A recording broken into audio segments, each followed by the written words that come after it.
दोस्तों हम लोग का चल रहा था प्लानिंग प्रीमाइसेस, याद है ना? प्लानिंग प्रीमाइसेस क्या है? प्लानिंग जब हम लोग करते हैं तो क्या लेते हैं? अजम्पशन। आज तुम लोग सेंटर आ रहा था तब भी अजम्पशन लिया होगा कि सही सलामत पहुंच जाएगा झगड़ा नहीं होगा, सर पढ़ाएंगे, ये तो अजम्पशन लिया ना। अब रियलिटी में क्या हुआ तो तुम जानेगा। अच्छा, तुम लोग कोचिंग सेंटर आ रहा था, क्या अज्यूम किया था? क्लास नहीं होगा देख रहा है इतना घटिया अजम्पशन लिया है क्लास ना लेने का मतलब मेरा तबीयत खराब। तुम क्या चाहती है, मेरा तबीयत खराब हो जाए? हाँ ठीक है। अच्छा, तो कुछ तो अजम्पशन लिया होगा ना कि सही सलामत पहुंचेंगे, क्लासेस हो जाएगा, फिर सही सलामत घर पे आ जाएंगे। ठीक है, जिसका रिप्लाई करना तो उसको रिप्लाई भी कर देंगे। लड़का लोग तुम लोग का भी रिप्लाई आ ही जाएगा, टेंशन मत लो, ठीक है ना? तो ये सब अजम्पशन है। ऐसे ही जब हम लोग प्लानिंग करते हैं तो क्या लेते हैं? अजम्पशन। अजम्पशन अजम्पशन का मतलब कि भैया अगर ये सारी चीज़ें ठीक होगी तो हमारा प्लानिंग भी ठीक होगा, है ना? जब भी आप कोई प्रोडक्ट, आज आज मैंने कोचिंग सेंटर लॉन्च किया, क्या एज्यूम करके लॉन्च किया? चलेगा, ये सोच के एज्यूम किया कि बर्बाद हो जाऊंगा थोड़ी चालू करता तो वही बात है। तो पहला होता है कुछ इंटरनल प्रीमाइसेस, तो जिसका अभी तक हुआ नहीं है भाई, ये प्लानिंग का डे वन, तो एक बार डे वन अच्छे से पढ़ लेना। आज डे टू है, ठीक है? तो अगर मैं टाइप्स ऑफ प्लानिंग प्रीमाइसेस की बात करता हूं तो पहला होता है इंटरनल प्रीमाइसेस। इंटरनल प्रीमाइसेस का मतलब जो बिजनेस के अंदर फैक्टर्स है, ऐसे फैक्टर जो बिजनेस के अंदर ही पाए जाते हैं और जिनका कंट्रोल है, जिनका क्या है? कंट्रोल है up to a certain extent. किसी चीज पे आपका फुल्ली कंट्रोल नहीं होता, किसी चीज पे आपका फुल्ली कंट्रोल नहीं होता। ठीक है, आपके पेरेंट्स का भी आपके ऊपर कंट्रोल है पर फुल्ली नहीं है। बहुत सारा ऐसा काम तुम लोग करता है जो उनको नहीं बताता है, ठीक है? तो वही चीज है, these factors exist within the organisation and under its control. कि बहुत सारे ऐसे फैक्टर होते हैं जो बिजनेस के अंदर पाए जाते हैं और सम सर्टन एक्सटेंट तक वो क्या है? कंट्रोल में है, ठीक है? अब ऐसे फैक्टर का नाम बताओ। बिजनेस की पॉलिसी, बिजनेस के जो रिसोर्सेस हैं, चाहे वो कैपिटल के फॉर्म में हो, चाहे वो मैन पावर के फॉर्म में हो, चाहे वो टेक्नोलॉजी के फॉर्म में हो, कोई भी टाइप का resources, budget, technology, manpower, organisation structures, ठीक है? क्या चीज? ऑर्गेनाइजेशन हायरार्की पढ़ा है, टॉप टू बॉटम, तो वो ऑर्गेनाइजेशन स्ट्रक्चर। ऐसे बहुत बहुत टाइप के ऑर्गेनाइजेशन स्ट्रक्चर होते हैं, ठीक है? अब इसका मतलब क्या होगा? इंटरनल प्रीमाइसेस का मतलब क्या होता है? सुनो, जब हम लोग कोई प्लान बनाते हैं तो हमारे हमारे पास बजट कितना है ना? हमारे पास उस पर्टिकुलर जिस टेक्नोलॉजी का रिक्वायरमेंट है, क्या वो टेक्नोलॉजी हमारे पास है या मुझे परचेज करना पड़ेगा? मान लो एग्जांपल दे रहा हूँ, आप सपोज सेल्स बढ़ाना चाहते हो, आपको सेल्स को इंक्रीज करना है। तो सेल्स को इंक्रीज करने के लिए ऑब्वियसली आपको प्रोडक्शन तो बढ़ाना पड़ेगा। बिना प्रोडक्शन बढ़ाए आप सेल्स कैसे बढ़ा पाओगे? तो आपको अपना प्रोडक्शन बढ़ाना पड़ेगा। तो प्रोडक्शन बढ़ाने के लिए आपको क्या परचेज करना पड़ेगा? Raw material. अब रॉ मटेरियल परचेज करने के लिए आपके पास बजट है या नहीं है? प्लस एडवर्टीजमेंट भी तो करना पड़ेगा, तो इसके लिए भी क्या चाहिए? बजट चाहिए। तो कुछ भी खर्चा चाहिए। अब आपको पता चला प्रोडक्शन बढ़ाने के लिए हमारे पास टेक्नोलॉजी चाहिए, वो टेक्नोलॉजी है ही नहीं, तो आपको कुछ इंटरनल अजम्पशन लेना पड़ेगा कि हाँ, रॉ सेल्स को बढ़ाने के लिए हम लोग प्रोडक्शन इंक्रीज कर देंगे, प्रोडक्शन को इंक्रीज करने के लिए रॉ मटेरियल हम परचेज कर लेंगे, टेक्नोलॉजी हम परचेज कर लेंगे, हमारे को जो एडवर्टीजमेंट करना उसके लिए हम एक्सपेंसेस कर लेंगे, ठीक है? तो ये जो आपने इंटरनल अजम्पशन लिया है कि हम एडवर्टीजमेंट कर लेंगे, हम प्रोडक्शन कर लेंगे, हम सप्लाई चेन को मेंटेन कर देंगे, है ना? समझ रहा? हमारे को जो भी पैसे का रिक्वायरमेंट होगा हम पैसे, प्लस आपको जब आपको पता है जब आप एक्सपेंशन करते हैं तो आपको नए नए एम्प्लॉय का रिक्वायरमेंट होता है, तो आप नए नए एम्प्लॉय को भी हायर कर लेंगे। तब अगर आपको लग रहा है कि नया एम्प्लॉय आ जाएगा, बजट भी हमारे पास इनफ है, एडवर्टीजमेंट भी हम करवा देंगे, प्रोडक्शन को भी हम डबल कर देंगे, सप्लाई चेन मेंटेन कर देंगे, जो हमारे सप्लाई चेन वाले हैं, जो हमारे डिस्ट्रीब्यूटर हैं, उनको भी हम अच्छे से कमीशन वगैरह दे करके मेंटेन कर लेंगे। ये कौन से इंटरनल पार्ट है या एक्सटर्नल पार्ट है? बिजनेस के क्या है? इंटरनल पार्ट है। तो हम इनको मान के चल रहे हैं कि हमारे बिजनेस के इंटरनल पार्ट है और इन पर हमारा क्या है? कंट्रोल है। तो ये कौन सा प्रीमाइसेस हो गया? Internal premises. कि ऐसा फैक्टर जो बिजनेस के अंदर पाया जाता है और जिस पर कुछ सर्टन तक क्या है? कंट्रोल होता है, ठीक है? अब देखो एग्जाम्पल मैंने जो दिया है, while planning a production company consider it's raw material, skilled labour and financial resources. अगर आपको प्रोडक्शन बढ़ाना है, बोलिए ना, अगर आपको प्रोडक्शन बढ़ाना है तो कंपनी मान के चलती है कि हमारे पास रॉ मटेरियल क्या होंगे? अवेलेबल होंगे, ठीक है? हमारे पास जो लेबर होंगे वो भी क्या होंगे? स्किल्ड होंगे। और ऑब्वियसली रॉ मटेरियल को परचेज करने के लिए आपके पास क्या होना चाहिए? पैसा। अब आप मुझे सोचो ना, आप प्रोडक्शन को बढ़ाना चाहते हैं, आपके पास पैसा नहीं है, आपके पास लेबर नहीं है, आपके पास टेक्नोलॉजी नहीं है, आपके पास मैन पावर नहीं है, ठीक है, तो प्रोडक्शन बढ़ा पाओगे क्या? नहीं। तो आपका ये जो प्लान है वो गलत प्लान है। आपका प्लान सही तभी होगा जब आप एक चेक बॉक्स बनाओगे, हाँ मैन पावर है, टेक्नोलॉजी है, पैसा है, तो रॉ मटेरियल परचेज कर लेंगे। अगर आप सारे चेक बॉक्स पे टिक मार दोगे तब जाकर के आप प्लान बनाओगे, अदरवाइज आप प्लान नहीं बनाओगे। समझ पा रहे हो मेरी बात? ठीक है, आज आप जो भी कोर्सेस कर रहे हो या जो भी कोर्सेस करने वाले हो, उसके पहले आप सोचोगे कि भैया कर पाएंगे या नहीं कर पाएंगे, उतना बजट है या बजट नहीं है, हम अफोर्ड ही नहीं कर पाएंगे। करना बहुत कुछ है, अफोर्ड कर कुछ नहीं कर पा रहे। कितने सारे ऐसे स्टूडेंट हैं जो पढ़ाई करना चाहते हैं पर पैसे नहीं उनके पास, है बहुत सारे स्टूडेंट हैं। तो वो क्या करते हैं, या तो पहले जॉब करते हैं, कुछ पैसा जोड़ते हैं, फिर उसी से धीरे धीरे क्या करते हैं, अपना पढ़ाई स्टार्ट करते हैं। ठीक है, एक होता है एक्सटर्नल प्रेमाइसेस, ये समझ में आया इंटरनल प्रेमाइसेस? तो internal premises are the premises या are the assumptions which are exist in the within the organisation, और ये क्या होता है, कुछ कंट्रोलेबल फॉर्म में होते हैं।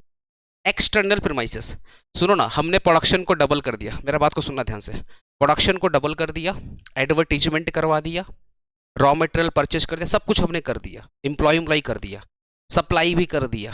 अब सामान कौन परचेज करेगा? कस्टमर। क्या कस्टमर हमारे कंट्रोल में है? नहीं। गवर्नमेंट की पॉलिसी क्या हमारे कंट्रोल में है? नहीं। इकोनॉमिक कंडीशन हमारे कंट्रोल में है? पता चला हमने प्रोडक्शन तो डबल कर दिया क्योंकि हमको लग रहा था मार्केट में डिमांड होगी, मार्केट में डिमांड होगी, प्रोडक्शन आपने डबल कर दिया। आपने शाहरुख खान को हायर करके एडवर्टीजमेंट भी करवा दिया। अचानक से कोरोना या कोई और महामारी आ गई, तो वो प्रोडक्शन डबल करने का क्या फ़ायदा, क्योंकि लॉकडाउन लग गया। और जैसे ही लॉकडाउन लग गया, आपका जो सप्लाई था वो तो मार्केट में आ चुका है, पर परचेज कौन करेगा? अरे पैसा रहेगा तो ना परचेज करेगा। तो इकोनॉमिक कंडीशन भी क्या है, मैटर करता है। इकोनॉमिक कंडीशन, क्योंकि इकोनॉमिक कंडीशन अगर बेकार है तो लोगों के पास इनकम ही नहीं है। कोरोना में क्या सबके पास बहुत पैसा था क्या? कोरोना में देखना लोगों को खाने के लाले पड़ गए थे, खाने ही नहीं खा पा रहे थे लोग, कितना ज़्यादा, कितना एक दूसरे का लोग हेल्प करके आगे चल रहे, सर्वाइव कर रहे थे। तो सेम चीज़ है कि इकोनॉमिक कंडीशन अगर आपका बढ़िया है तो आपने जो भी प्रोडक्ट लॉन्च किया वो बिक जाएगा। पर अगर इकोनॉमिक कंडीशन खराब है, देश की हालात बहुत खराब है, देश की पर कैपिटा इनकम लो है, जीडीपी लो है, देश में एम्प्लॉयमेंट लो है, अनएम्प्लॉयमेंट हाई है, समझ रहे हो, तो ऐसे कंट्री में अगर आप बढ़िया बढ़िया प्रोडक्ट भी लॉन्च कर दोगे, खरीदने वाला कोई नहीं। इस देश में रोल्स रॉयस कितनी चलती है? एक रोल्स रॉयस का मिनिमम कीमत होता है 2-2.5 करोड़ रुपया। 2-2.5 करोड़ रुपया मिनिमम उसकी कार की कीमत है। कितना तुम रोड पे देखते हो? मारुति सुजुकी गली गली में दिख जाती है। 6 लाख रुपया 2 करोड़, अंतर है कि नहीं अंतर है? तो इंडिया उतना भी रिच कंट्री नहीं है कि आप बहुत को भी प्रोडक्ट लॉन्च कर दो लोग अफोर्ड कर पाएंगे, नहीं कर पाएंगे। तो इकोनॉमिक कंडीशन भी मैटर करता है। तो एक्सटर्नल प्रेमाइसेस का मतलब क्या है, जब हम लोग प्लानिंग करते हैं तो ये सोच के प्लानिंग करते हैं कस्टमर सामान परचेज करेगा, गवर्नमेंट की जो पॉलिसी हमारे फेवर में होगी, टैक्स वगैरह क्या होगा, कम होगा, है ना, टैक्स वगैरह क्या होगा, कम होगा, और लोगों की जो इनकम वो क्या रहेगी, या तो स्टेबल होगी या तो बढ़ेगी। ये सब कुछ हम लोग क्या करते हैं, एज्यूम करके फिर प्रोडक्ट को लॉन्च करते हैं या सेल्स को बढ़ाते हैं। These are the condition outside the organisation and not under its control.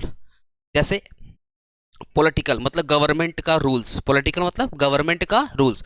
अब जीएसटी बढ़ेगा नहीं बढ़ेगा ये तो हमको नहीं पता, पर हम एज्यूम करके चलते हैं कि जो टैक्स रेट चल रहा है वो क्या रहेगा, स्टेबल रहेगा, चेंज नहीं होगा। जो इकोनॉमिक कंडीशन वो क्या रहेगी, सही रहेगी, लोगों की इनकम अभी भी है तो आगे भी इनकम रहेगी। सोशल मतलब कस्टमर, कस्टमर का जो टेस्ट एंड प्रेफरेंस है, उनकी जो लाइकिंग है, उनका जो इनकम है, वो सब क्या रहेगा, या तो बढ़ेगा या तो स्टेबल रहेगा। ठीक है, जो टेक्नोलॉजी है, या तो हमारे पास हमने जो टेक्नोलॉजी का यूज किया है तो हम ये मान कर चलते हैं कि आगे चल के भी इस टेक्नोलॉजी का डिमांड रहेगा। ठीक है, एंड एंड लीगल फैक्टर की जो भी कानून वगैरह हैं वो क्या रहेंगे, स्टेबल रहेंगे। क्योंकि आप तो एडवांस में सोच रहे हो ना, तो ये हम लोग सोच के चलते हैं कि आगे चलकर देश की हालात सही रहेगी, गवर्नमेंट का जो रूल्स है वो अभी भी ठीक है, आगे चल के भी हमारे क्या रहेगा, फेवर में रहेगा। जो टेक्नोलॉजी हम यूज कर रहे हैं आगे चल के भी क्या रहेगा, उसका डिमांड रहेगा। ठीक है, तो ये हो गया एक्सटर्नल फैक्टर। तो जब हम लोग इंटरनली एज्यूम करते हैं तो इंटरनल प्रेमाइसेस, जब हम लोग एक्सटर्नली एज्यूम करते हैं तो एक्सटर्नल प्रेमाइसेस। ठीक है ना। अब जिस देखो inflation, interest rate, competition, customer preference, technology changes. चलो यहाँ पे आपने क्या किया था, टर्नओवर को डबल किया था। सुनो ना, यहाँ पे आप टर्नओवर बोल रहा हूँ, यहाँ पे आपने क्या किया था, प्रोडक्शन को डबल किया था। चलिए मैं आपसे पूछ रहा हूँ, यहाँ पे आपने प्रोडक्शन को डबल किया था, ठीक है भैया, हम प्रोडक्शन को डबल करेंगे, क्या सोच करके कि कस्टमर परचेज करेगा। पर कस्टमर परचेज करेगा या नहीं करेगा, क्या तुम्हारे हाथ में है? नहीं। पता चला आपने जो प्रोडक्शन डबल करके सप्लाई को बढ़ा दिया, तो आपका कंपटीटर आपसे बढ़िया प्रोडक्ट लॉन्च कर दिया, तो आपका प्रोडक्शन डबल करने से क्या जोरी आपका टर्नओवर बढ़ेगा? तो हम ये मान के चलते हैं कि हम प्रोडक्शन डबल कर रहे हैं तो सप्लाई भी डबल होगी, तो सामान ज़्यादा बिकेगा तो इनकम भी क्या होगा, डबल होगा। लेकिन ये मान उस वक्त हम ये अज्यूम करके चलते हैं कि हमारा कंपटीटर हमसे बढ़िया प्रोडक्ट लॉन्च नहीं कर पाएगा। या आपने कुछ हल्का फुल्का रिस्क भी ले लिया कि हम जो लॉन्च कर रहे हैं कंपटीटर लॉन्च ही नहीं कर पाएगा, ये मान करके फिर हम प्रोडक्ट लॉन्च करते हैं। क्योंकि अगर हम डर जाएंगे कि नहीं नहीं हम जो लॉन्च कर रहे हैं हमसे बढ़िया वो लॉन्च कर देगा, तो हम कभी लॉन्च ही नहीं कर पाएंगे। तो कुछ ऐसे एक्सटर्नल फैक्टर्स हैं जिनको हम पहले ही कंसीडर कर लेते हैं at the time of planning. आज आप इन फ्यूचर आप बिजनेस चालू करेंगे, क्या सोच के चालू करेंगे बोलिए? इन फ्यूचर आप बिजनेस चालू करेंगे तो क्या सोच चलेंगे? प्रॉफिट होगा, सामान बिकेगा, गवर्नमेंट जो टैक्सेस लगाई, जो टैक्सेस अभी गवर्नमेंट आपसे ले रही है आगे भी वही लेगी। क्योंकि क्या होता है ना, अगर गवर्नमेंट ने पॉलिसी चेंज कर दिया तो हो सकता है, जैसे अभी अभी तुम लोग सोचो, गवर्नमेंट अगर सबके ऊपर टैक्स बढ़ा दे तो सबकी इनकम क्या होगी, कम हो जाएगी।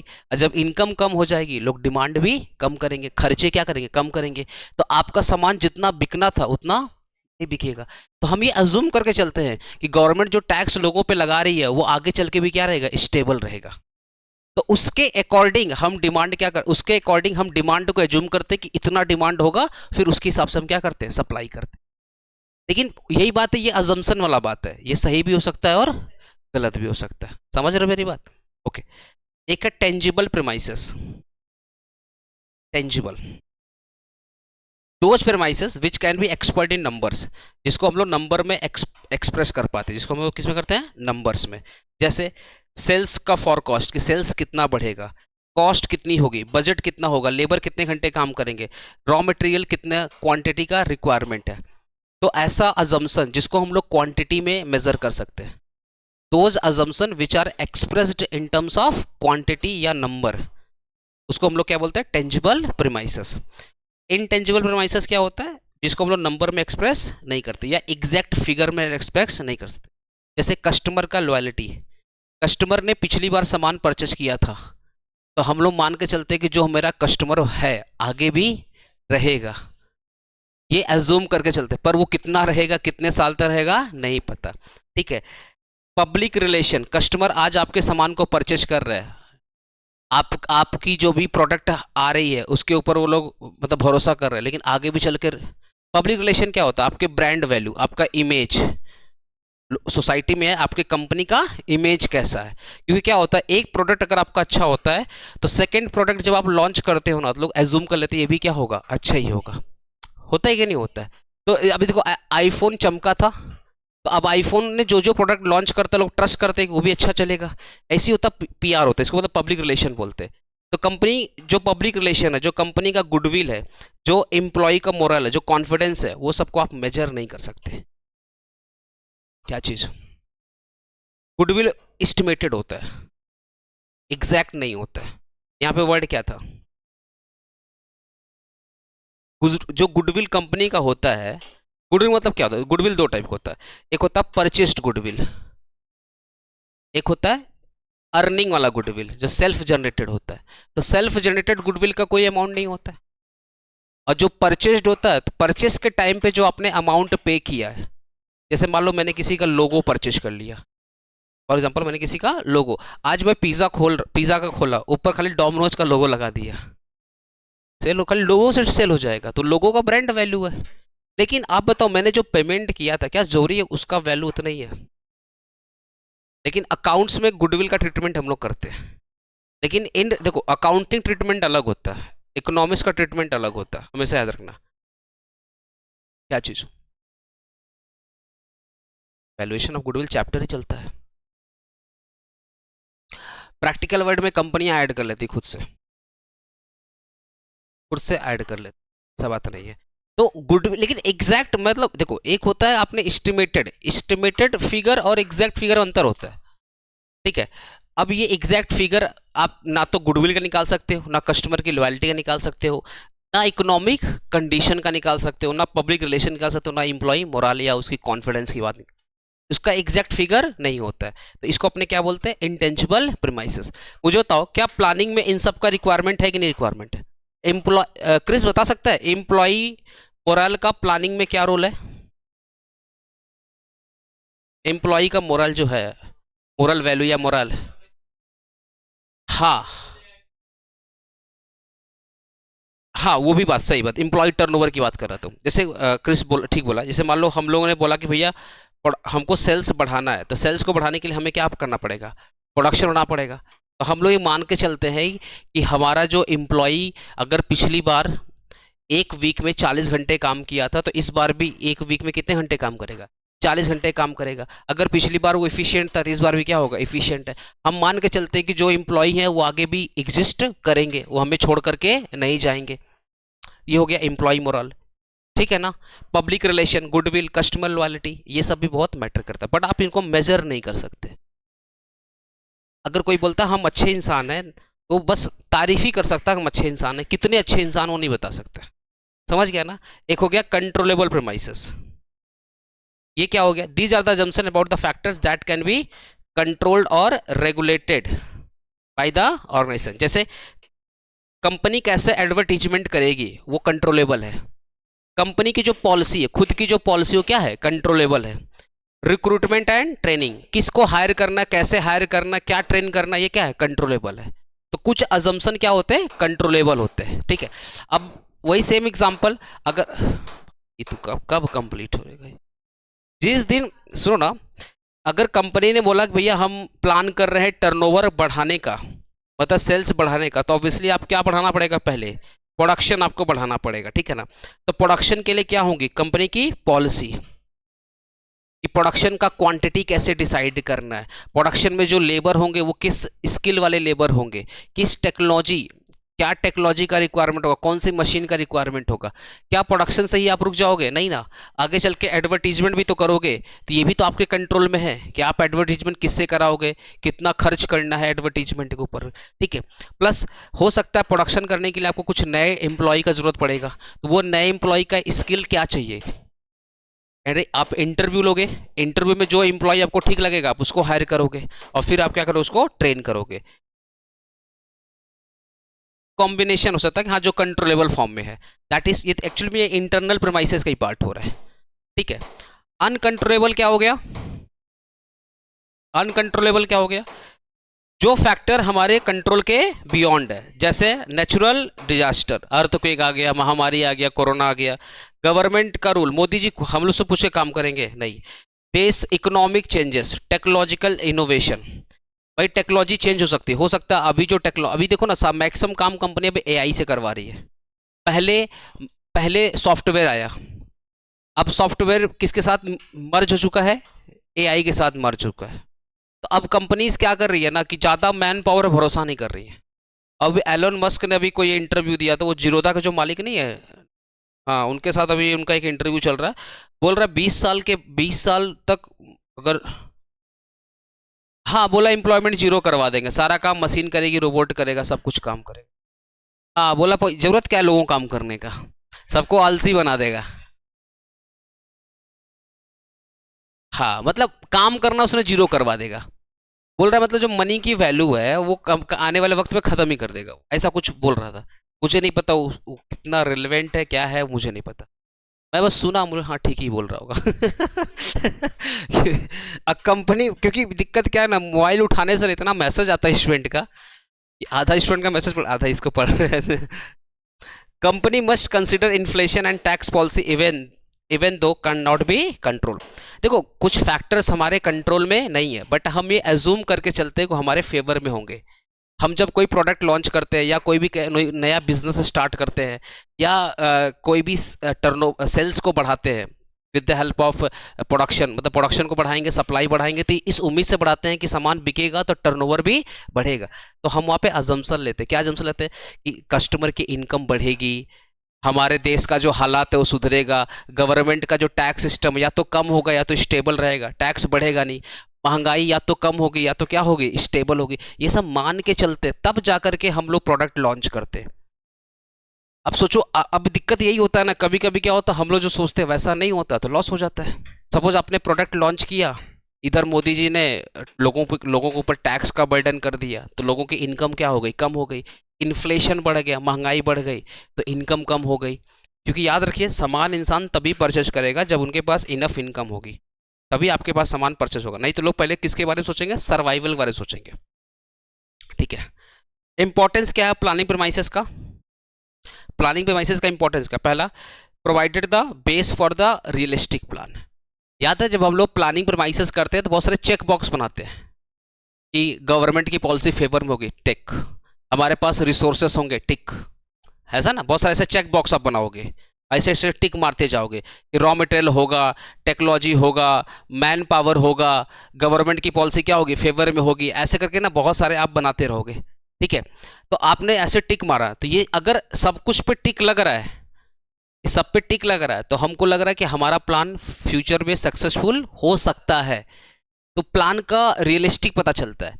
सपोज मान लेते हैं दो बॉक्स पे आपने टिक नहीं लगाया, ये मान लेते हैं पहला, रॉ मटेरियल का अवेलेबिलिटी और टेक्नोलॉजी। इस पर आपको डाउट है कि जो रॉ मटेरियल का रिक्वायरमेंट है वो हम अरेंज नहीं कर पाएंगे, जो टेक्नोलॉजी का रिक्वायरमेंट है हम आप उसको अरेंज नहीं कर पाएंगे। अगर इन दो चीज पे आपको डाउट है तो क्या आप आगे कंटिन्यू करोगे? तो आपका प्लान कितना रियल है, आपका प्लान फ्यूचर में वर्क करेगा या वर्क नहीं करेगा, इससे पता चलता है आपका प्लानिंग प्रेमाइसेस से। आप लोग भी करते हैं इन फ्यूचर, आप भी कोई कोर्स वगैरह ज्वाइन करते हैं तो ये सोच कर ज्वाइन करते हैं कि हम अफोर्ड कर पाएंगे या नहीं कर पाएंगे, या ये कोर्स हमसे हो पाएगा या नहीं हो पाएगा, या इसका फ्यूचर में वैल्यू है या वैल्यू नहीं है। पता चला आपने एक कोर्स लॉन्च किया और यहाँ पे आपने लिखा था फ्यूचर वैल्यू, दोस्त बोलता काट दे कुछ नहीं, फ्यूचर इस कोर्स का फ्यूचर में कोई वैल्यू नहीं है, क्या करने जाओगे, नहीं कर जाओ। तो प्लानिंग प्रीमाइसेस से हमें रियलिस्टिक वैल्यू मिलता है। Help manager to anticipate the future condition. हम लोग प्लानिंग प्रीमाइसेस से क्या होता है, फ्यूचर कंडीशन को एस्टिमेट कर पाते हैं, क्योंकि planning is all about the future. अरे प्लानिंग किसका होता है, फ्यूचर का होता है। तो प्लानिंग प्रीमाइसेस क्या करता है, हेल्प करता है फ्यूचर को एस्टिमेट करने में, फ्यूचर को देखने में मदद करता है कि हाँ अगर सब कुछ ठीक रहेगा तो ऐसा हो सकता है। रिस्क क्या होगा, कम होगा। कोऑर्डिनेशन, हर एक डिपार्टमेंट आपस में क्या रहेंगे, मिल करके काम करेंगे। रीजन बताऊं, हेलो, आपको अगर आप जब आप प्लानिंग करते हैं तो प्लानिंग के बाद नेक्स्ट क्या होता है, ऑर्गेनाइजेशन। अरे ऑर्गेनाइजिंग पढ़े हो ना, प्लानिंग के बाद नेक्स्ट वाला क्या आता है, ऑर्गेनाइजिंग। और ऑर्गेनाइजिंग में क्या बोलता है कि सारे सब काम क्या होता है, डिवाइड हो जाता है। काम क्या होता है, हर एक डिपार्टमेंट में क्या होता है, डिवाइड होता है। और हर डिपार्टमेंट एक दूसरे को क्या करते हैं, मैनेज करके आगे बढ़ते हैं। मतलब हर डिपार्टमेंट एक दूसरे क्या करता है, कोऑर्डिनेट करता है। वही बोल रहा है कि ये इंश्योर करता है कि हर डिपार्टमेंट आपस में कोऑर्डिनेट होकर के काम करेंगे। अभी एक एग्जांपल दो ना, ऑर्डर कौन रिसीव करता है, और नहीं, ऑर्डर कौन रिसीव करता है, सेल्स डिपार्टमेंट। ऑर्डर कौन रिसीव करता है, सेल्स डिपार्टमेंट। अब सेल्स डिपार्टमेंट ऑर्डर तो ले लिया, पता चला सप्लाई तो है नहीं, तो किससे कोऑर्डिनेट करेगा, प्रोडक्शन डिपार्टमेंट को, है ना। तो अब सेल्स, मान लो जब आप ऑर्डर करते हो ना, तो ऑर्डर कौन रिसीव करता है, सेल्स डिपार्टमेंट। फिर सेल्स डिपार्टमेंट किसको बोलता है, प्रोडक्शन डिपार्टमेंट। प्रोडक्शन डिपार्टमेंट ने किसको बोला, रॉ मटेरियल, स्टोर डिपार्टमेंट बोलते हैं इसको, स्टोर डिपार्टमेंट। हाँ, स्टोर डिपार्टमेंट। अब स्टोर डिपार्टमेंट किसको देगा, प्रोडक्शन डिपार्टमेंट। ठीक है। पता चला रॉ मटेरियल नहीं है, तो रॉ मटेरियल कौन परचेज करेगा, अकाउंट, जो अकाउंट्स का डिपार्टमेंट होता है वही पैसा देगा, उसको बोलते हैं फाइनेंस का डिपार्टमेंट। अब आप सोच रहे हो, ये हो सेल्स डिपार्टमेंट, इसने क्या रिसीव किया, ऑर्डर। अब ये प्रोडक्शन डिपार्टमेंट को बोलेगा भैया तुम प्रोडक्शन स्टार्ट करो, अपने को डिलीवरी करना है। प्रोडक्शन डिपार्टमेंट किससे कांटेक्ट करेगा, रॉ मटेरियल। स्टोर डिपार्टमेंट बोल रहा है रॉ मटेरियल तो है नहीं, तो किसके पास जाएगा, फाइनेंस के पास जाएगा। तो सारे डिपार्टमेंट आपस में अगर कोऑर्डिनेट नहीं किए तो क्या आप ये ऑर्डर फुलफिल कर पाओगे। अगर सारे डिपार्टमेंट आपस में मिल करके काम नहीं किए तो ये ऑर्डर फुलफिल नहीं होगा, और ऑर्डर अगर फुलफिल नहीं हुआ तो आपका ब्रांड वैल्यू जीरो। आप अगर टाइम पे ऑर्डर ही नहीं कर पा रहे हो तो आपकी कंपनी कभी प्रॉफिट में आ ही नहीं पाएगी। तो प्लानिंग क्या करती है, हर एक डिपार्टमेंट को कोऑर्डिनेट करती है, क्योंकि जब हम लोग प्लानिंग करते हैं तो प्लानिंग का नेक्स्ट पार्ट होता है ऑर्गेनाइजिंग। और ऑर्गेनाइजिंग में हम लोग ऑर्गेनाइजिंग क्या करते हैं, सारे काम को डिवाइड कर देते हैं। हर एक डिपार्टमेंट का अपना अपना क्या होता है, काम होता है, और सारे डिपार्टमेंट फिर मिल करके क्या करते हैं, प्लान को एग्जीक्यूट करते हैं। तो प्लानिंग, क्योंकि याद है ना, planning is the first function, और प्लानिंग जैसे ही सब कुछ स्टेप स्टेप डिसाइड हो गया, तो फिर सारे डिपार्टमेंट का जो जो काम है वो लोग अपने हिसाब से फिर स्टार्ट कर देते हैं। सारे डिपार्टमेंट मिलकर क्या करते हैं, कोऑर्डिनेट करते हैं, और इफिशियंसी क्या करती है, बेटर रखते हैं, जिससे ओवरऑल जो ऑपरेशन होता है वो क्या होता है, स्मूथ होता है। नेक्स्ट क्या बोल रहे हैं यहाँ पे, नेक्स्ट बताओ ना यहाँ पे क्या है, improve the accuracy in the decision making. Planning process कहता है डिसीजन मेकिंग में हेल्प करता है। तो तुमको जिस ज़्यादा नहीं 3-4 पॉइंट याद रखना। पहला, provide the base realistic, decision making में हेल्प करता है, रिस्क को क्या करता है, कम करता है, और फ्यूचर को एस्टिमेट करता है। बस ये 4 चीज़ आपको याद करनी, ठीक है, ये 4 चीज़। क्योंकि ये वाला एक्चुअली ना, ये वाला थोड़ा सा तुमको समझना पड़ेगा, ये बियॉन्ड द टॉपिक आ गया, क्योंकि ये प्लानिंग से नहीं है, ये नेक्स्ट पार्ट ऑर्गेनाइजिंग से रिलेटेड है। ये 4 पॉइंट आप याद कर लीजिएगा, ये वाला, ये वाला, ये वाला और ये वाला, ठीक है। ये बेटर कोऑर्डिनेशन वाला मत याद करिए, छोड़ दीजिए इसको, थोड़ा सा कंफ्यूजिंग है ये वाला, ठीक है। स्टेप्स इन प्लानिंग, प्लानिंग कैसे करते हो, चलो, एक कंपनी कैसे प्लान करती है, पहले आप क्या सेट करते हो, ऑब्जेक्टिव। क्या सेट करना, ऑब्जेक्टिव। मान लो कंपनी का ऑब्जेक्टिव है कि हम अपने सेल्स या टर्नओवर को क्या करना चाहते हैं, इंक्रीज। तो पहले आपने क्या सेट किया, ऑब्जेक्टिव। तो ये क्या हो गया, ऑब्जेक्टिव। तो पहले आप ऑब्जेक्टिव सेट करोगे, ठीक है। फिर उसके बाद क्या करोगे, उससे रिलेटेड क्या बनाओगे, प्लानिंग प्रीमाइसेस।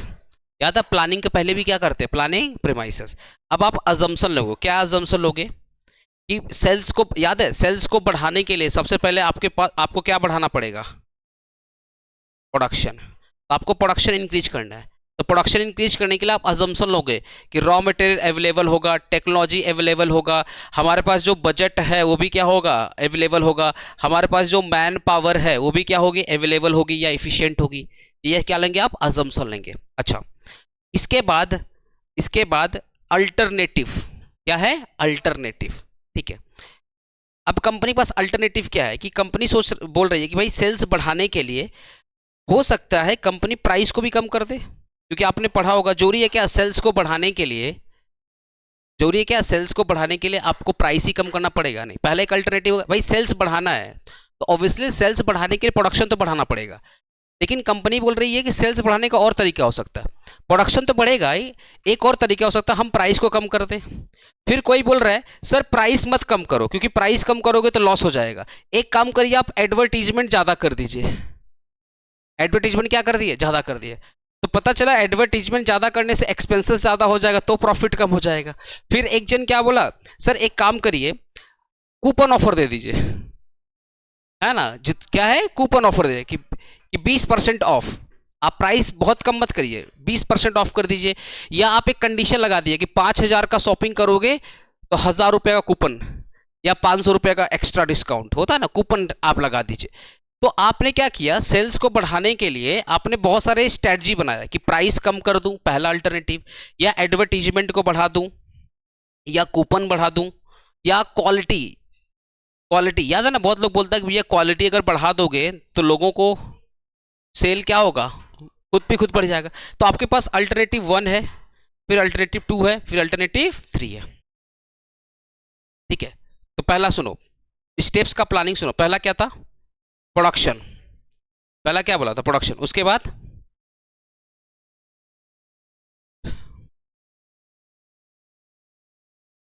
पहला स्टेप्स का प्लानिंग प्रोसेस का स्टेप क्या, पहला है सेट ऑब्जेक्टिव। हमारा ऑब्जेक्टिव क्या था, सेल्स टर्नओवर को बढ़ाना है, ठीक है। तो ऑब्वियसली सेल्स टर्नओवर अगर बढ़ाना है तो आपको सबसे पहले क्या बढ़ाना पड़ेगा, प्रोडक्शन, ठीक है। प्रोडक्शन तो बढ़ गया, लेकिन आपके पास अब अल्टरनेटिव को आइडेंटिफाई करना है कि सेल्स कैसे बढ़ा सकते हैं। प्राइस को कम कर दें तो लॉ ऑफ डिमांड पढ़ाई है, प्राइस अगर कम होगा तो डिमांड क्या होगी, बढ़ेगी। या एडवर्टीजमेंट बढ़ा दें, या क्वालिटी को बढ़ा दें, तो ये क्या, अल्टरनेटिव। नेक्स्ट क्या हो गया, इवैल्यूएटिंग द अल्टरनेटिव। अब आप सोचोगे प्राइस कम करने से मेरिट क्या है और डीमेरिट क्या है। दूसरा आप क्या है, एडवर्टीजमेंट जो आप कर रहे हो तो उसका मेरिट क्या है और उसका डीमेरिट क्या है। अब जिसका मेरिट ज्यादा है और जिसकी डीमेरिट कम है, आप वही चूज करोगे। आपके पास तो बहुत सारा अल्टरनेटिव है, बहुत सारे ऑप्शंस है, तो हर एक ऑप्शन का आप मेरिट भी चेक करोगे, जिसको बोलते हैं ना प्रोज एंड कॉन्स। तो हर एक अल्टरनेटिव का प्रोज और कॉन्स चेक करोगे, मेरिट और डीमेरिट देखोगे। लेट से एक ऐसा ऑप्शन है जिसका मेरिट बहुत ज्यादा है और डीमेरिट बहुत कम है, तो जिसका मेरिट ज्यादा और डीमेरिट कम है आप उसको क्या करोगे, सेलेक्ट कर लोगे। क्या कर लोगे, सेलेक्ट कर लोगे। और फिर जैसे सेलेक्ट करोगे फिर उसके अकॉर्डिंग आप क्या बनाओगे, प्लान। अरे फॉर्मुलेटिंग द प्लान। और जो प्लान आपने बनाया फिर क्या करोगे, इंप्लीमेंट। फिर बाद में क्या करोगे, फॉलो अप एंड रिव्यू, या इसी को बोलते हैं मॉनिटरिंग। क्या बोलते हैं, मॉनिटरिंग, है ना, मॉनिटरिंग। ठीक है, फॉलो अप एंड मॉनिटरिंग कि जैसा आपने प्लान सेट किया था उसके अकॉर्डिंग काम चल रहा है या काम नहीं चल रहा है। अगर लेट से आपने प्लान सेट किया था और एम्प्लॉय उसके हिसाब से काम नहीं कर रहे तो फिर क्या करोगे, उसको करेक्ट करोगे। ठीक है, तो हो गया मॉनिटरिंग। तो कितने स्टेप्स हो गए, 8 स्टेप। पहला स्टेप क्या है, सेटिंग है ऑब्जेक्टिव। ठीक है, सेकंड क्या बोलते हैं, अगर अब आपका ऑब्जेक्टिव क्या है, मान लो मैंने एग्जांपल दिया, आपका ऑब्जेक्टिव क्या है, सेल्स को बढ़ाना है। तो सेल्स को बढ़ाने के लिए क्या बढ़ाना पड़ेगा, प्रोडक्शन। तो आपको एजम्पशन लेना है कि भैया नहीं हमको प्रोडक्शन बढ़ाना पड़ेगा, लेकिन प्रोडक्शन बढ़ाने के लिए भी आपको क्या एजम्पशन लेना पड़ेगा कि हमारे पास रॉ मटेरियल होगा या नहीं होगा, टेक्नोलॉजी होगा या नहीं होगा। ठीक है, फिर आप अल्टरनेटिव ढूंढोगे। अल्टरनेटिव क्या क्या हो सकता है सेल्स बढ़ाने का, प्राइस कम कर दो, क्वालिटी बढ़ा दो, या एडवर्टीजमेंट कर दो, या कोई नया सेलिब्रिटी को हायर कर दो, एडवर्टीजमेंट।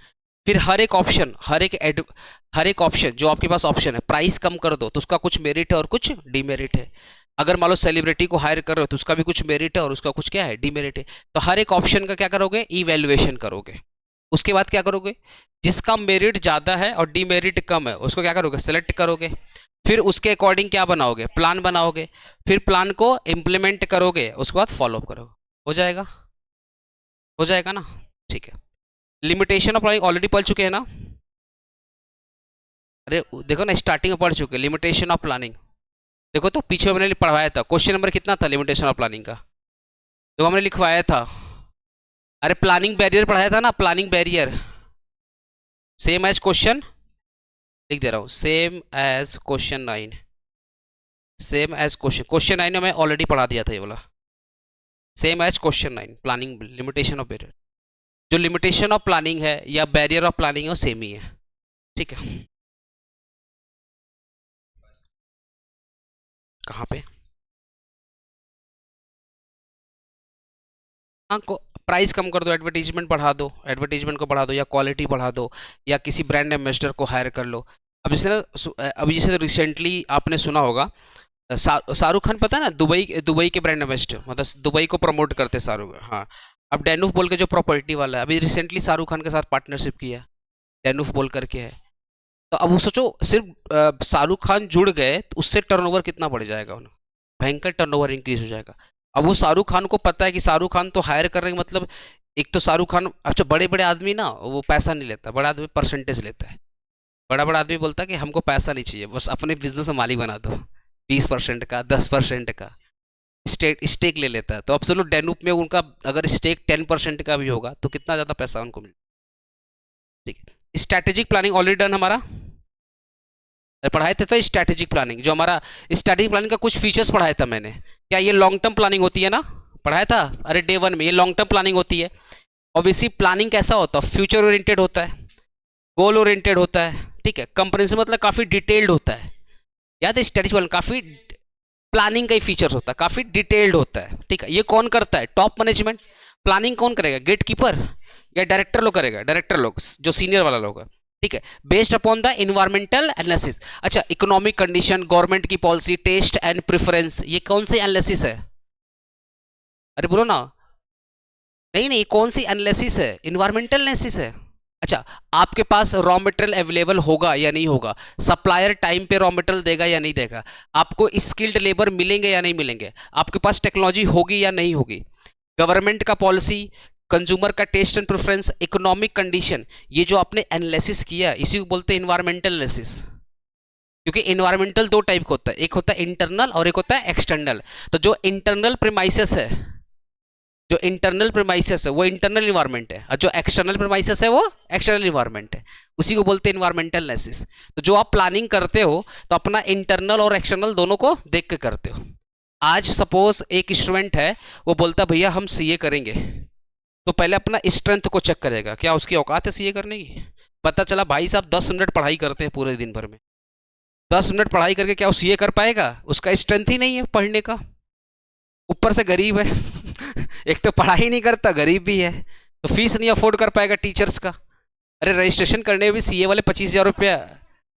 आ क्या चीज? यहाँ तो बहुत लोग ट्यूशन लेते फिर भी नहीं पढ़ते, कम से कम 10 मिनट तो पढ़ रहा है सुनो उसका बात। और सुनो, एक तो उसका स्ट्रेंथ क्या है? पहला, उसका स्ट्रेंथ कुछ नहीं है, एक तो पढ़ाई नहीं करता है, उसका वीकनेस है पढ़ाई नहीं करता। दूसरा वीकनेस है उसका पैसा नहीं है, ठीक है। तीसरा उसका वीकनेस इंडिया में पैदा हुआ है। हाँ, इंडिया में दिक्कत क्या है, आप अच्छा काम करने जाओगे टांग खींचने के लिए 10 लोग आदमी आ जाएगा। तू सीए कर रहा है, शकल देखा है कुछ ऐसे लोग भी है, तो ये भी एक वीकनेस ही है। तो अब हम, अगर कोई इंसान बोलता है भैया हम सीए करने जा रहे हैं, तो अपना वो स्ट्रेंथ चेक करेगा, अपना वीकनेस चेक करेगा, सब कुछ चेक करने के बाद फिर वो डिसाइड करेगा सीए कर पाएंगे या नहीं कर पाएंगे। वैसे एक कंपनी होती है, कोई भी प्रोडक्ट अगर लॉन्च करती है या बिजनेस को एक्सपेंड करती है या कोई नया बिजनेस ओपन कर रही है, तो इंटरनल एक्सटर्नल सारे इन्वायरमेंटों का एनालिसिस करती है। अब इंटरनल क्या होंगे? वही लेबर, टेक्नोलॉजी, रॉ मटेरियल, ये सब इंटरनल हो गए। एक्सटर्नल में क्या हो गया? कंज्यूमर, गवर्नमेंट की पॉलिसी, इकोनॉमिक कंडीशंस, ये क्या हो गया? एक्सटर्नल। तो इसी को बोलते हैं इन्वायरमेंटल एनालिसिस, ठीक है। कंपटीटर कौन सा कौन सा एक्सटर्नल या इंटरनल है? कंपटीटर कौन सा है? एक्सटर्नल है। तो जो भी प्लानिंग करते हैं वो इन्वायरमेंटल एनालिसिस पे बेस होती है, ठीक है। लास्ट में क्या हो? प्लानिंग कैसा होना चाहिए? फ्लेक्सिबल, कि अगर सिचुएशन चेंज हो रही है तो प्लानिंग भी थोड़ा बहुत, क्योंकि आपने प्लानिंग किया था 5 साल का, तो जरूरी क्या पूरा कंडीशन 5 साल फेवर ही रहेगा? बीच में कुछ भी तो अप्स एंड डाउन हो सकते हैं। बीच में गवर्नमेंट अरे कुछ नहीं करेगी तो टैक्स टैक्स या पॉलिसी सिस्टम क्या करेगी? चेंज करेगी। अगर गवर्नमेंट ने भी कुछ चेंज किया तो आप अपने प्लानिंग में भी कुछ चेंजेस ला सको। हाँ, तो वही चीज़ है फ्लेक्सिबिलिटी, ठीक है। अच्छा, ये सारा जो फीचर्स है ना, वो प्लानिंग का फीचर्स है। तो स्ट्रैटेजिक प्लानिंग पूछे या नॉर्मल प्लानिंग पूछे, ये सारा फीचर्स आप उसमें डाल दीजिएगा, ठीक है। तो स्ट्रैटेजिक प्लानिंग का पहला फीचर्स क्या आता है? ये लॉन्ग टर्म होता है, डिटेल्ड में होता है, फ्यूचर ओरिएंटेड होता है, गोल ओरिएंटेड होता है। कौन करता है? टॉप मैनेजमेंट करता है। प्लानिंग करते हैं वो इंटरनल और एक्सटर्नल इन्वायरमेंट पे क्या होता है? बेस्ड होता है। और लास्ट में क्या होता है? फ्लेक्सिबिलिटी। लास्ट में देखो, planning is a continuous process, planning is a continuous. तो यहाँ पे आप इंट्रोडक्शन डाल दीजिएगा, ये आपका इंट्रोडक्शन है, ठीक है। तो जो प्लानिंग का इंपॉर्टेंस होगा वही डाल देना, जो प्लानिंग का इंपॉर्टेंस होगा। एक इंट्रोडक्शन याद करो प्लानिंग का, कुछ भी पूछो वही डाल देना। हम क्या बोल रहे हैं, तुम लोग कॉमन बना लो, जैसे प्लानिंग का ना, प्लानिंग का एक कॉमन इंट्रोडक्शन बना लो। देखना हर क्वेश्चन में इंट्रोडक्शन डाल के रखा है, तो जहां जहां तुमको जो जो बेटर बेटर लाइन हो रहा है, अपना एक इंट्रोडक्शन बना लो। और बुक के किसी कोने में अगर स्पेस मिले तो वो प्लानिंग इंट्रोडक्शन लिख दो। अब प्लानिंग से रिलेटेड एग्जाम में कोई तुमको एक क्वेश्चन ही पूछेगा बड़ा में, तो वही इंट्रोडक्शन वहां पे डाल दो, ठीक है। प्लानिंग कंटिन्यूअस क्यों है? Reason why the planning is a continuous. अच्छा तुम बताओ, हमारा जो इन्वायरमेंट है, चाहे वो इंटरनल हो चाहे एक्सटर्नल हो, वो फिक्स है या चेंज होते रहता है? अगर वो चेंज होते रहेगा तो प्लानिंग भी क्या होगी भाई? गवर्नमेंट की पॉलिसी, कंज्यूमर का टेस्ट प्रेफरेंस, सप्लायर सप्लायर भी चेंज होते हैं। अगर टाइम पे सप्लाई नहीं करेंगे तो चेंज करना पड़ेगा। हमारे जो एम्प्लॉई है वो आज है कल को नहीं होंगे, तो आपकी जो प्लानिंग है वो कभी भी फिक्स नहीं हो सकती। Planning should be flexible. तो हमारा जो इन्वायरमेंट है, चाहे वो इंटरनल हो चाहे वो एक्सटर्नल हो, वो टाइम टू टाइम क्या होता है? चेंज होता है। तो प्लानिंग भी क्या करना पड़ेगा? चेंज करना पड़ेगा। देखो ना, टेक्नोलॉजी, गवर्नमेंट की policy, competitor competitor every year कुछ ना कुछ नया नया लॉन्च कर रहा है, तो आपको फिर उसके अकॉर्डिंग आपको प्लान चेंज करना पड़ेगा। फिर कस्टमर का पता, ट्रेंडिंग प्रोडक्ट, देखो ना, हर साल 2 साल में क्या होता है? ट्रेंड क्या होता है? चेंज होता है। तो आपका अगर ट्रेंड चेंज हुआ तो आपको अपने प्रोडक्ट को भी क्या करना पड़ेगा? चेंज। आज के टाइम पे देखना, आप आज के टाइम पे इंडिया में ना, अगर कोई ऐसा आज पता है, अगर मेरे से कोई पूछता है कि सर कौन सा बिजनेस करे, तो इंडिया में ना अभी सबसे बढ़िया बिजनेस पता क्या है? हेल्थ।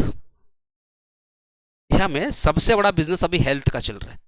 आप कोई भी प्रोडक्ट लॉन्च कर दो, बस ये बोल दो ये खा के जवान हो जाओगे, बुढ़ा जवान हो जाएगा, जवान वाला बचपन हो जाएगा, बच्चा खाएगा तो पिछला जन्म चला जाएगा। हेल्थ के नाम पे कुछ भी बेच सकते हो आप ये जो हेल्थ ड्रिंक्स नाम से जो चलती है, चाहे वो हॉर्लिक्स हो चाहे बॉर्नविटा, जो ठीक है, आप बताओ ना, उसका इंग्रेडिएंट खाली पलट के देखो ना, बस इतना ही बोलूंगा, आगे कुछ नहीं बोलूंगा। उसका इंग्रेडिएंट पलट देखो ना, उससे हेल्थ बनेगा नहीं। हेल्थ तो नहीं बनेगा, मुझे आगे नहीं पता, पर हेल्थ नहीं बनेगा कि मैक्सिमम शुगर है उसमें। ये फ्रैंक बोलना चाहिए, क्या दिक्कत है? ठीक है, अब मुझे एक चीज बताओ। हाँ जाने दो, कोई दिक्कत नहीं है। ठीक है, सुनो, नेक्स्ट बताओ ना सर। अभी सबसे बढ़िया बिजनेस पता क्या है? अगर लेट से मैंने एक प्रोडक्ट बनाया और उसमें ये लिख दूं, ये खाने से जो भी लंग्स में पोल्यूशन गया है वो खत्म हो जाएगा, लंग्स आपका क्लीन हो जाएगा, लंग्स आपका हेल्थ, क्योंकि सबसे ज़्यादा अभी एयर क्वालिटी की बात हो रही है, AQI, एयर क्वालिटी इंडेक्स की बात हो रही है। अगर सपोज मैंने कोई प्रोडक्ट बनाया और ये बता दिया कि ये प्रोडक्ट खाने से आपका लंग्स हेल्दी होगा, उसकी लंग्स की जो कैपेसिटी है वो बढ़ जाएगी, लंग्स क्लीन हो जाएगा, एयर एयर का कोई इम्पैक्ट नहीं पड़ेगा, हम रात रात करोड़पति क्या कुछ भी हो जाएंगे, इतना भयंकर वो बिकने वाला है। हाँ, स्पेशली दिल्ली में अगर जाके, और पता अगर रोड पे बेचूंगा ना वहां पे बिक जाएगा सामान। तो वही चीज होता है ना कि जैसा आपका इन्वायरमेंट है, आपको उसके अकॉर्डिंग अपने प्रोडक्ट में चेंजेस लाना पड़ेगा। अभी देखो ना, आजकल इको फ्रेंडली प्रोडक्ट का जमाना चल रहा है, तो हर कंपनी अपना eco friendly, eco friendly, eco friendly. बीच में रामदेव बाबा आए थे, वो बोले कि एलोवेरा लगाने से स्किन अच्छा हो जाता है, स्टार्टिंग में बोले थे। तो जितनी बड़ी बड़ी कंपनी थी, फेयर लवली, पॉन्ड से, बोले अच्छा है, हाँ उस सब में एलोवेरा डाल दो। बोला उनका एलोवेरा तो हमारा भी तो एलोवेरा है, हमारा भी चलेगा एलोवेरा। तो आपको क्या करना पड़ेगा, जैसा इन्वायरमेंट है उसके अकॉर्डिंग आपको प्लानिंग करना पड़ेगा। नेक्स्ट क्या बोल रहा है? Regular review and performance. आपने प्लान तो बना दिया, पर प्लान को चेक भी तो करना पड़ेगा। तो रेगुलरली आपको अपने प्लान को क्या करना पड़ेगा, चेक करना पड़ेगा। अब पता चला आपने जो प्लान बनाया था उसमें कुछ प्रॉब्लम्स आ गई, मान लो एम्प्लॉय उस प्लान को अच्छे से फॉलो नहीं करे, तो क्या करना पड़ेगा, करेक्ट करना पड़ेगा। सप्लायर टाइम पे रॉ मटेरियल नहीं दे रहा, तो क्या करना पड़ेगा, सप्लायर को चेंज कर दो। या ये भी हो सकते हो, आपका जो डिस्ट्रीब्यूटर है वो टाइम पे डिस्ट्रीब्यूट नहीं कर, तो डिस्ट्रीब्यूटर को चेंज कर दो। ठीक है, ये भी हो सकता है कि आपने प्लान सेट किया था कि हमारा जो टैक्स सिस्टम होगा वो स्टेबल होगा, अब गवर्नमेंट ने मान लो टैक्स की पॉलिसी चेंज कर दी, रॉ मटेरियल महंगा हो गया, आपका जो रॉ मटेरियल क्या हो गया, महंगा हो गया। अब रॉ मटेरियल महंगा होने का मतलब आपका पूरा का पूरा कॉस्ट ऑफ प्रोडक्शन बढ़ गया। अब कॉस्ट ऑफ प्रोडक्शन बढ़ गया तो प्रॉफिट खतरे में है, तो वहां से भी आप डिसीजन लेना पड़ेगा। तो आपको रेगुलरली परफॉर्मेंस को चेक करना पड़ेगा, चाहे वो गवर्नमेंट का डिसीजन हो, चाहे आपके इंटरनल परफॉर्मेंस हो, सबको चेक करना पड़ेगा। फिर क्या करना पड़ेगा, अचीवमेंट ऑफ न्यू गोल। ये कंपनी में होता है कि अगर एक गोल अचीव हो गया फिर कंपनी दूसरा गोल टारगेट करती है। तो प्लानिंग कंटिन्यूअस क्यों है, क्योंकि पहला, इन्वायरमेंट बार बार क्या हो रहा है, चेंज हो रहा है। अरे कुछ नहीं, कंज्यूमर का जो टेस्ट एंड प्रेफरेंस है वो टाइम टू टाइम क्या हो रहा है, चेंज हो रहा है। तो आपको प्लान को भी टाइम टू टाइम क्या होना, चेंज करना पड़ेगा। ठीक है, आपने जो प्लान सेट किया उसको रेगुलरली चेकअप करना पड़ेगा। तीसरा क्या, अचीवमेंट ऑफ न्यू गोल। एक गोल अचीव होगा तो दूसरा गोल टारगेट में आ जाएगा। जैसे ही आपने सेकेंड गोल बनाया तो आप उससे रिलेटेड प्लान करो। तो प्लानिंग कभी खत्म होने वाला नहीं है। Learning from feedback. कम अच्छा, आपने कोई प्रोडक्ट लॉन्च किया, अब कंज्यूमर का फीडबैक आ रहा है, तो कुछ पॉजिटिव आ रहा है, कुछ नेगेटिव आ रहा है। तो नेगेटिव फीडबैक पढ़ने के बाद हाथ पे हाथ रखोगे, अब उसमें चेंजेस लाओ, अब उसके रिगार्डिंग आप नया प्लान बनाओ। लास्ट में क्या, यहाँ पे देख लो। चलो ठीक है, इंटरकनेक्शन विथ अदर फंक्शन। याद है प्लानिंग के बाद क्या होता है, ऑर्गेनाइजिंग। तो अगर ऑर्गेनाइजिंग, डायरेक्टिंग, कंट्रोलिंग ये तो कंटिन्यूअस प्रोसेस है, तो प्लानिंग भी क्या होगा, कंटिन्यूअस प्रोसेस होगा। तो planning is the base for other function. ठीक है, और these functions are on going, तो प्लानिंग इज ऑल्सो। तुम बताओ ना, ये ऑर्गेनाइजिंग, डायरेक्टिंग, कंट्रोलिंग ये फर्स्ट टाइम होता है या ऑन गोइंग प्रोसेस है? अब ये कब होते हैं, आफ्टर प्लानिंग। तो अगर ये ऑन गोइंग है तो प्लानिंग भी क्या होगा, ऑन गोइंग। समझ गया ना, ऑर्गेनाइजिंग, कंट्रोलिंग, डायरेक्टिंग, मोटिवेशन ये सब ऑन गोइंग प्रोसेस है। ये बिफोर प्लानिंग होते हैं या आफ्टर प्लानिंग होते हैं, आफ्टर प्लानिंग। तो अगर ये सब ऑन गोइंग प्रोसेस है तो प्लानिंग भी क्या है, ऑन गोइंग प्रोसेस या कंटिन्यूअस प्रोसेस है। वही बात बोल रहे हैं यहाँ पे कि inter related to other function. तो प्लानिंग कभी रुकने वाला नहीं है। तुम्हारा ही देख लो, कभी प्लानिंग रुकेगा नहीं। अभी तुम लोग ग्रेजुएशन कर रहे हैं, ग्रेजुएशन के बाद फिर तुम लोग कोई बड़ा कोर्स करेगा, फिर लेट से जॉब या बिजनेस करेगा। ठीक है, उसके बाद फिर तुम लोग का शादी ब्याह का बात चलेगा, फिर उसके बाद तुम लोग धीरे धीरे गार्जियनशिप में आ जाएगा। ठीक है, हाँ आ जाता है वो धीरे धीरे, फैमिली रिस्पॉन्सिबिलिटी आगे। अरे बताने दे मेरे को, कभी ख़त्म नहीं होगा। फिर एक टाइम पे आएगा कि धीरे धीरे हॉस्पिटल का बार प्लान करो कि ये बीमारी हो गई थी, हॉस्पिटल चूज करना, ऐसे ही कुछ ना कुछ करते रहो, दुनिया खत्म। अच्छा, एलिमेंट का बात करते हैं। एलिमेंट या कंपोनेंट ऑफ प्लानिंग, प्लानिंग में क्या क्या, अच्छा एलिमेंट का मतलब ये जो आपने प्लान बनाया है उसमें क्या क्या चीज इन्वॉल्व है। एलिमेंट या कंपोनेंट का हाँ बस वैसे ही है, ठीक है। एलिमेंट या कंपोनेंट प्लान का मतलब होता है जो आपने, आपका जो प्लानिंग है उसमें क्या क्या चीज इन्वॉल्व है। पहला, प्लानिंग में क्या करते हैं, ऑब्जेक्टिव रहता है ना, जैसा ऑब्जेक्टिव होता है उसके अकॉर्डिंग क्या करते हैं, प्लान करते हैं। फिर प्लानिंग में क्या करते हैं, फॉरकास्टिंग करते हैं। एक तो मैं ऐड कर दे रहा हूं पॉइंट नंबर 3, प्लानिंग प्रीमाइसेस भी तो होता है। अरे बोलो ना, प्लानिंग में प्लानिंग प्रीमाइसेस होता है कि नहीं होता है। एक पॉइंट मैं ऐड करता हूं, प्लानिंग प्रीमाइसेस। पॉलिसी नंबर 4 पे आएगा, ठीक है। पॉलिसी मतलब क्या, अच्छा पॉलिसी सामने लिख दे रहा हूं, plan should be made according to policies of the company, according to policies of the company. ये लाइन पहले लिख देना एग्जाम में, plan should be made according to policies of the company, ठीक है। अब रूल को 5 नंबर कर देना। यहाँ भी यहाँ पे भी सेम चीज लिख देना, planning should be made according to rules the company. अब ये दो लाइन का मतलब समझा रहा हूँ, ये दो लाइन का मतलब समझो। प्लानिंग में क्या क्या करते हैं, पहला ऑब्जेक्टिव होता है। अरे जो आपका टोटल प्लान है उस प्लान में क्या होगा, एक ऑब्जेक्टिव होगा, फिर क्या होगा, फॉरकास्टिंग होगा, फिर क्या होगा, प्लानिंग प्रीमाइसेस, बहुत सारा अजम्पशंस लेते हैं। ये 3 तो तुम समझ गया। चौथा क्या बोलता है, पॉलिसी। अब मान लो कंपनी, वही सेम एग्जांपल कंटिन्यू करते हैं। मान लो एक कंपनी है, बोल रही है कि हम अपने सेल्स को बढ़ाने के लिए प्राइस को कम करेंगे, मतलब डिस्काउंट देंगे। तो जो सेल्स डिपार्टमेंट है या जो मार्केटिंग डिपार्टमेंट है उन लोगों ने डिसाइड किया कि 50% का डिस्काउंट देंगे। कितना डिस्काउंट देंगे, 50% का। पर कंपनी की पॉलिसी बोलती कि नहीं, एट ए टाइम हम लोग 30% से ज़्यादा डिस्काउंट दे ही नहीं सकते।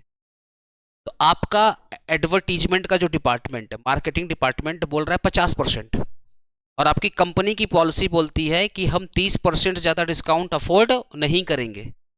तो आपका प्लानिंग किसके हिसाब से होना चाहिए, पॉलिसी के हिसाब से होना चाहिए। आपकी कंपनी का पॉलिसी है कि भाई नहीं, हम 30% ज़्यादा डिस्काउंट अफोर्ड नहीं, आप मैक्सिमम डिस्काउंट 30%। तो अब आपको प्लान 30% के हिसाब से बनाना पड़ेगा। तो प्लान कैसा होना चाहिए, कंपनी के पॉलिसी के अकॉर्डिंग होना चाहिए, ठीक है। अब एग्जांपल सुनो ध्यान से। एक कंपनी है, बोल रहा है कि हम टर्नओवर बढ़ाने के लिए रॉ मटेरियल परचेज करेंगे, ठीक है ना। तो रॉ मटेरियल का भी क्वालिटी होता है। तो कंपनी की पॉलिसी है कि हम जो भी रॉ मटेरियल यूज करेंगे वो हाई क्वालिटी रॉ मटेरियल होना चाहिए। तो क्या आप चीप क्वालिटी रॉ मटेरियल आप परचेज करोगे, नहीं। तो आप जो भी प्लान बनाओगे वो कंपनी के पॉलिसी के अकॉर्डिंग। अरे तुम लोग पढ़ा होगा मेमोरेंडम ऑफ एसोसिएशन और आर्टिकल ऑफ एसोसिएशन, तो कंपनी उसके अकॉर्डिंग ही चलती है। They are the policies of the company, समझ रहे हो ना। तो वैसे ही होता है, कंपनी की जो पॉलिसी उसके अकॉर्डिंग आपको प्लान बनाना पड़ेगा। फिर क्या होता है, रूल्स, ठीक है। पॉलिसी हो गया, जो जैसा लिखा गया आपको चला। रूल्स का मतलब क्या, तो एक होता है इंटरनल रूल्स। तो प्लान कैसा होगा, रूल्स के बियॉन्ड होगा या रूल्स के अंदर होगा, रूल्स के अंदर होगा। अब इसका एग्जांपल कोई दे सकता है। अब कंपनी का मान लो रूल है, मान लो कंपनी का रूल है कि हमारे यहाँ पे मैक्सिमम 9 घंटे का काम होगा। तो जो भी इंप्लॉय आएंगे वो 9 घंटे ही काम करेंगे। वो उनका होता है ना वर्क लाइफ बैलेंस। तो कंपनी बोलती है हमारे यहाँ पे एक वर्क लाइफ बैलेंस है कि कोई ऐसा नहीं कि आपको टारगेट अचीव करना है तो आपने अपने एम्प्लॉय को 15-15 घंटे काम करवाए, नहीं। आपको टारगेट अचीव करना है, आपको टर्नओवर डबल करना, प्रोडक्शन को डबल करना है, तो आप एम्प्लॉय बढ़ा दो। ऐसा नहीं कि सेम एम्प्लॉयज आप 15, क्योंकि आपको पता है हर एक इंसान का एक लिमिट होता है। 9 घंटे काम करने के बाद वैसे ही अपना लिमिट को वो क्रॉस कर चुका है, कंटिन्यू 9 घंटे काम करने के। अब आप उससे 15 घंटा काम कराओगे तो वो अच्छे से काम नहीं करेगा। ऑब्वियसली लालच में अगर वो काम कर भी पाएगा तो कितना दिन काम करेगा, 2-4-5 दिन करेगा। आप कंटिन्यू 15-15 घंटे काम कितना दिन कर पाओगे। एक बार तो बॉडी तो जवाब दे देगी, फिर आपको पता है 2-3 दिन का रेस्ट चाहिए आपको, हाथ भी कांपना स्टार्ट कर देता है, हाथ सामान नहीं उठा पाओगे, इतना ज़्यादा मसल वसल खराब हो जाती है। तो वही चीज़ यहाँ पे बोला कि कंपनी का एक रूल है कि मैक्सिमम 9 घंटे काम होगा, कोई भी एम्प्लॉई 9 घंटे ज़्यादा काम नहीं, इसलिए शिफ्टिंग चलता है, डे शिफ्ट चलता है, इवनिंग शिफ्ट चलता है, नाइट शिफ्ट चलता है। 9 घंटे काम हुआ, अब चले जाओ, कोई और आके काम करेगा। इसलिए बड़ी बड़ी जो एमएनसी होती है ना, शिफ्टिंग करवाती है। तो कंपनी का जो पॉलिसी है कि भाई एट ए टाइम 9 घंटे ही काम होगा, एक एम्प्लॉय के द्वारा उससे ज़्यादा काम नहीं होगा। तो अब आपको जो प्रोडक्शन को डबल करना है, तो जो मैन पावर आप काम करवा रहे हो, तो 9 मैन पावर तो 9 घंटे ही काम करेगा, तो अब उसके अकॉर्डिंग आपको प्लान बनाना पड़ेगा। तो कोई भी प्लान पॉलिसी और रूल के अगेंस्ट नहीं होगा, उसके अकॉर्डिंग होगा। तो जब हम लोग प्लानिंग करते हैं तो कंपनी की पॉलिसी, कंपनी के रूल्स रेगुलेशन को ध्यान रख करके प्लान करते, उसके अगेंस्ट में कोई काम नहीं करते। तुम लोग पढ़ा होगा बिजनेस स्टडी वगैरह में कि कंपनी कोई भी डिसीजन लेती है तो अपने मेमोरेंडम और आर्टिकल के अगेंस्ट नहीं लेती है, उसके अंदर रह करके डिसीजन लेती है। क्योंकि अगर कोई भी काम अपने आर्टिकल और मेमोरेंडम के अगेंस्ट लोगे तो वो डिसीजन गलत माना जाता है, और कंपनी लॉ तो बोलता है भैया तुम्हारे ऊपर तो केस ठोकेंगे। जैसे तुम सीए इंटर पढ़ाई कौन कर रहा है? अभी कोई स्टार्ट किया? तुम स्टार्ट की नहीं की? कंपनी लॉ पढ़ा है कोई? डॉक्ट्रिन ऑफ अल्ट्रा वायरस बोल के कौन पढ़ा है सीए फाउंडेशन वगैरह में? सीएमए में नहीं है, सीए फाउंडेशन पढ़ा है। डॉक्ट्रिन ऑफ अल्ट्रा वायरस बोलते हैं, beyond the power of company इसको बोलते हैं, पढ़ना आगे चल के।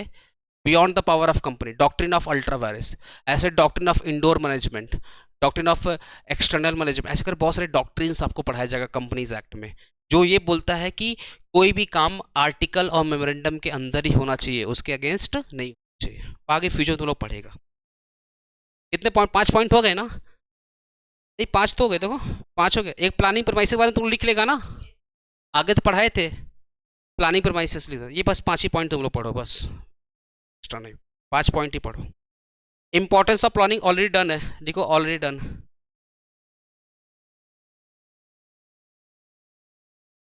तो ऑलरेडी डन, बेसिक्स में टान दिया था ना, डे 1 में तो टान दिया था प्लानिंग का इंपॉर्टेंस क्या है। कितना क्वेश्चन हो सकता है? इंपॉर्टेंस ऑफ प्लानिंग का क्वेश्चन क्या है? पिछले डे 1 में तो पढ़ाया था importance of planning, question number कितना था उसका? देखो ऑब्जेक्टिव था क्या? ऑब्जेक्टिव 8 है, 7 क्या है?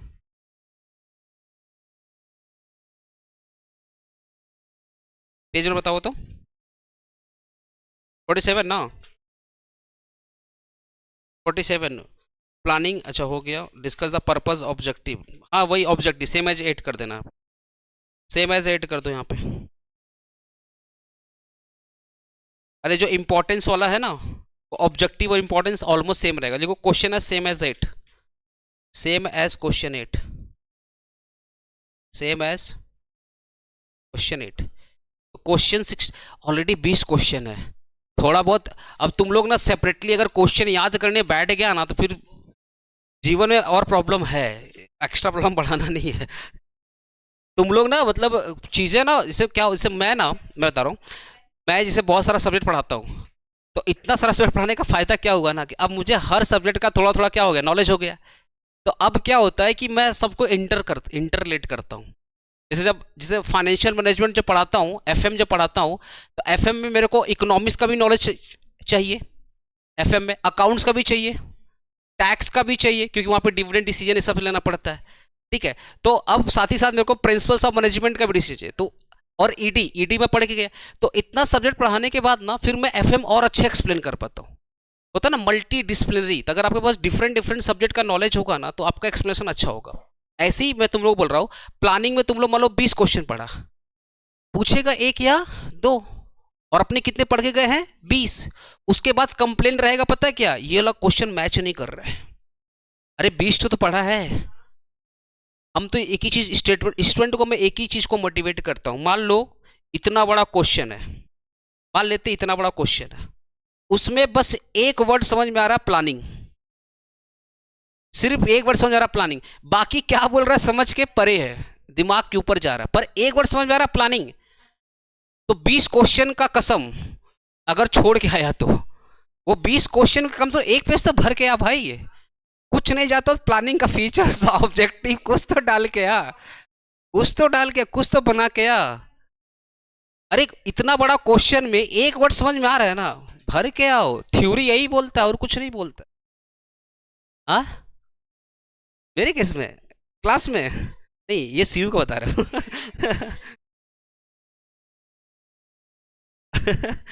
डिस्कस द फीचर्स वाला पढ़े थे ना, क्वेश्चन क्वेश्चन 7 लिखो ना, सेम एज क्वेश्चन 7।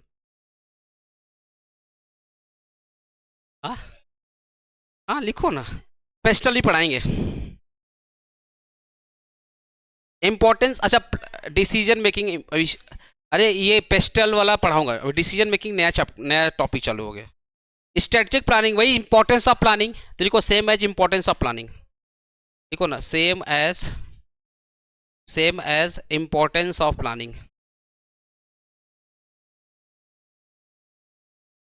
और क्वेश्चन नंबर कितना था, 8 ना बस। हाँ हाँ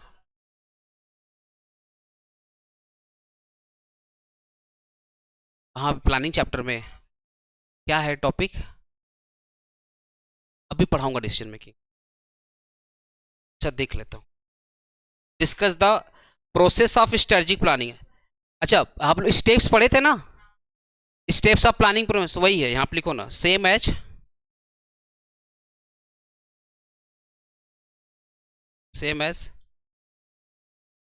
steps involved in planning, step involved in planning. Question कितना है, तो इतने सारे क्वेश्चन पढ़ोगे तो बहुत सारा क्वेश्चन ऐसे ही कवर हो जाएगा। Same as steps involved in planning. Next क्या है, डिफरेंट स्टेप, अच्छा वो तो देख लेंगे। कंपोनेंट ऑफ इन्वायरमेंटल एनालिसिस,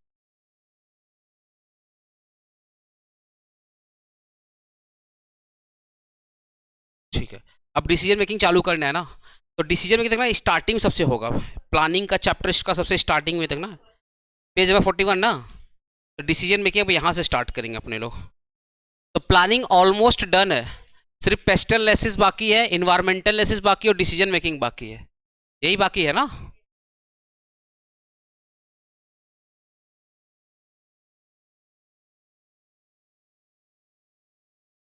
कितना क्वेश्चन होगा डिसीजन मेकिंग का, नहीं यहाँ पे 3 क्वेश्चन है। देखो ना यहाँ भी इन्वायरमेंटल एनालिसिस, आगे भी था इन्वायरमेंटल एनालिसिस, ठीक है। शॉर्ट एनालिसिस यहाँ भी है, शॉर्ट एनालिसिस इंपॉर्टेंट यहाँ भी। तो ऑलमोस्ट प्लानिंग डन है ना, खाली पेस्टल इसी का पार्ट है, किसका, एक्चुअली डिसीजन और प्लानिंग का कॉम्बिनेशन है। पेस्टल मतलब क्या होगा, पॉलिटिकल इन्वायरमेंट, यही सब तो चेक करते हैं पॉलिटिकल, ठीक है। तो हम लोग का ना यूनिट खत्म हो गया प्लानिंग का, आज तो प्लानिंग खत्म करेंगे। एक्चुअली 2 यूनिट है पता है तुम लोग को, अरे चैप्टर 5 नहीं है तुम्हारा, पीपीएम में देखने को 5 चैप्टर है, मैं बता रहा हूँ तुमको, एक बार डिस्कस कर दे रहा हूँ।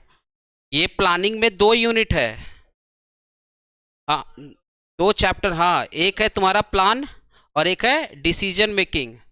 ऐसी ऑर्गेनाइजिंग में 3 पार्ट है, ऑर्गेनाइजिंग में 3 पार्ट है, डिपार्टमेंटेशन इसी में है।